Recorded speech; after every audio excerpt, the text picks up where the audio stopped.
ഉത്തർപ്രദേശിലെ ബറേലിയിൽ I love Muhammad മുദ്രാവാക്യവുമായി കലാപശ്രമത്തിന് മതമൗലികവാദികൾ. വെള്ളിയാഴ്ച നമസ്കാരത്തിന് ശേഷമാണ് പ്രകോപനം. സംഘർഷം ഒഴിവാക്കാനുള്ള ശ്രമം ആരംഭിച്ച പോലീസിന് നേരെയും കലാപകാരികൾ അക്രമം അഴിച്ചുവിട്ടു. സ്ഥലത്ത് വൻ പോലീസ് സന്നാഹത്തെയും അർദ്ധസൈനിക വിഭാഗത്തെയും വിന്യസിച്ചിരിക്കുകയാണ്. കൂടുതൽ വിവരങ്ങളുമായി എസ് നന്ദഗോപൻ ചേർന്നുണ്ട്. നന്ദൻ, എന്താണ് നിലവിലെ സാഹചര്യം? വിഷ്ണു, ഉത്തർപ്രദേശിലെ ബറേലിയിൽ വെള്ളിയാഴ്ച പ്രാർത്ഥനയ്ക്ക് ശേഷം നടന്ന ഐ ലവ് മുഹമ്മദ് ക്യാമ്പയിൻ റാലിക്കിടെ അകാരണമായി പോലീസിന് നേർക്ക് ആക്രമണം ഉണ്ടാകുകയായിരുന്നു. തീവ്ര ഇസ്ലാമിസ്റ്റുകൾ ചേർന്ന് പോലീസിനെ കല്ലെറിഞ്ഞതോടെയാണ് പ്രതിരോധിക്കാൻ വേണ്ടി പോലീസ് ലാത്തി വീശിയത്.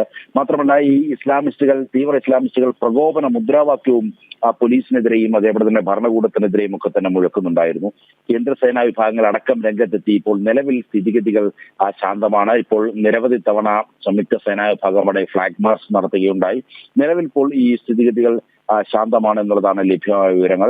അതേസമയം ഈ ഐ ലവ് മുഹമ്മദ് ക്യാമ്പയിന്റെ മറവിൽ ചില നിരോധിത തീവ്ര ഇസ്ലാമിക സംഘടനകൾ രാജ്യത്ത് സംഘർഷമുണ്ടാക്കാൻ ശ്രമിക്കുന്നതായി രഹസ്യാന്വേഷണ വിഭാഗത്തിന്റെ റിപ്പോർട്ടുണ്ട്. കേരളത്തിലടക്കം ദക്ഷിണേന്ത്യയിലും ഈ ക്യാമ്പയിൻ ഉയർത്തി ഭീഷണി ശക്തമാക്കാനുള്ള നീക്കമാണ് ഇത്തരം തീവ്ര ഇസ്ലാമിക ശക്തികൾ ചേർന്ന് നടത്തുന്നത്. മാത്രമല്ല, ഈ ഐ ലവ് മുഹമ്മദ് ക്യാമ്പയിനിൽ എഴുതിയ ബാനറുകൾ അത് എല്ലായിടത്തും പ്രദർശിപ്പിച്ച് അത്തരം വർഗീയപരമായ ചേരിതിരിവ് ഉണ്ടാക്കാനുള്ള ശ്രമങ്ങളാണ് പല കോണുകളിലും നടക്കുന്നത്.